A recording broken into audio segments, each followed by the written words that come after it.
Good morning, guys, and welcome to another video where I'll be talking about Bitcoin. So let's get right into it. So we're gonna start off by again taking a look at what we previously saw on Bitcoin. And one of my latest tweets was when we were trading right here in this sort of triangle kind of formation, right? Where price made lower highs and higher lows, building liquidity towards both sides of the range. What does that mean?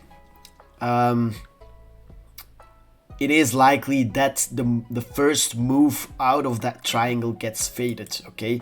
Because the liquidity on one side of the range gets taken, and if you then reject and weakness shows, the draw liquidity is towards the other side of the range, right? So I tweeted that next move up or down likely to get faded in my opinion. Ideal scenario, we first go for the lows, then look to long back towards the highs. Let's see. Unfortunately, we first went up, and as you can see, that scenario played out beautifully. As I said in this tweet, I was more a fan of first seeing the downside and then to look for longs, because then the draw would be major to the upside, because we had lots of liquidation levels resting up there as well, and if we would have seen the dump first, then there would even be more and the draw would be significantly more towards the upside. But yeah, anyways, it happened during the weekend anyways. Well, this move was yesterday. I didn't short, I'm still flat. So yeah, let's take a look at what we're seeing next, right? So what I'm going to do is remove all of these levels except for our monthly range. So nothing changed, or weekly range. Weekly is cleaner, I think, from all the downsides. The low, first low towards the high. Then we have our mid-range, as you can see, pivotal on the daily as well. Here. So that's our key range. As I explained in the previous videos as well, question is this the deviation or the sweep below range low that leads us back into the range and towards the other side of the range? Or is this the breakdown, right?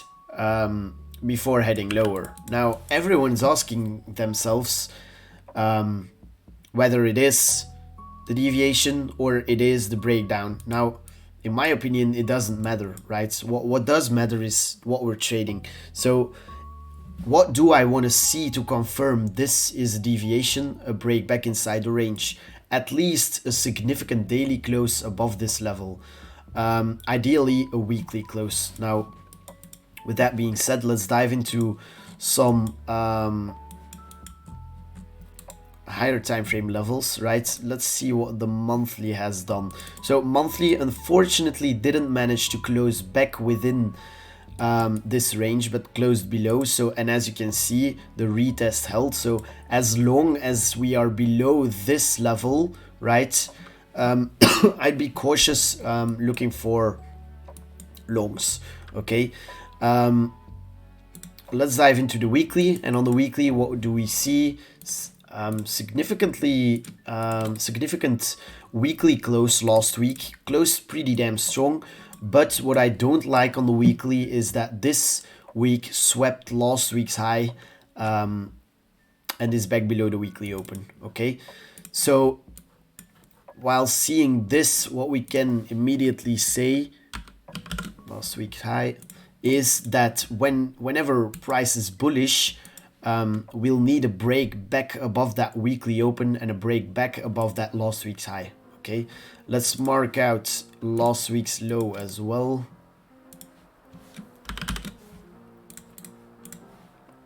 And then head over to the daily. And on the daily, as you can see, clean range here, from this high to this low. Why is that the range? Upside, retest, more upside. From this high we retraced towards here, then went for the highs, swept the highs, and now we're trading back within the range. So what I think here is likely, so in my opinion, this draw on liquidity is towards this range low and the low here, towards this inefficiency down here. So I'm mainly looking for scalp shorts here on the lower time frames. What's my invalidation? Super clean above this low time frame supply. So let's head over to the hourly. Okay, as you can guess, what I'm going to draw is OTE, optimal trade entry, right? The 705 level lining up beautifully. So as long as we stay below that red area, right, so sweeps in there are possible, but as long as we stay below this, I think the draw next is towards this range low. With that being said, let's head over to some higher time frame levels again. Okay, we have our sort of breaker here. What's a breaker? Price went sideways there.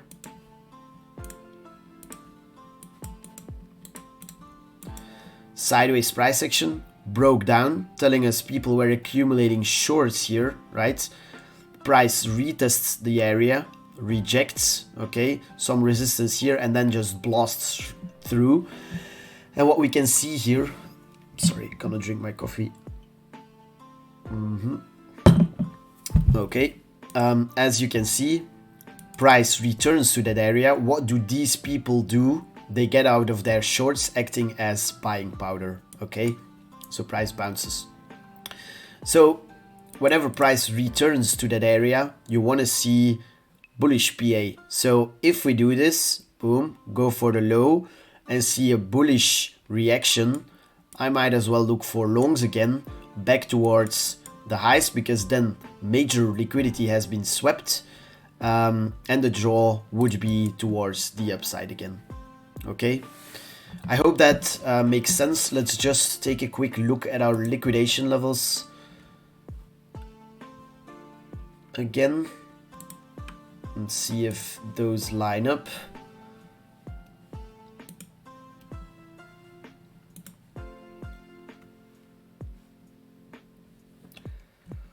So what do we have here? Yeah, as you can see below the lows, so below these here, we have quite some liquidations left. The delta is slightly green. Nothing significant as we had up here or down here, for example. But as you can see, we have clusters of liquidations resting below the lows and above the highs. So ideally for me, a little upside, then downside towards those liquidation levels here. Give it a good spike, then back inside the range, look for longs back towards the highs. All right, hope that makes sense. Big thanks to PrimeXBT for sponsoring these videos. I'll have a link in the description which you can use.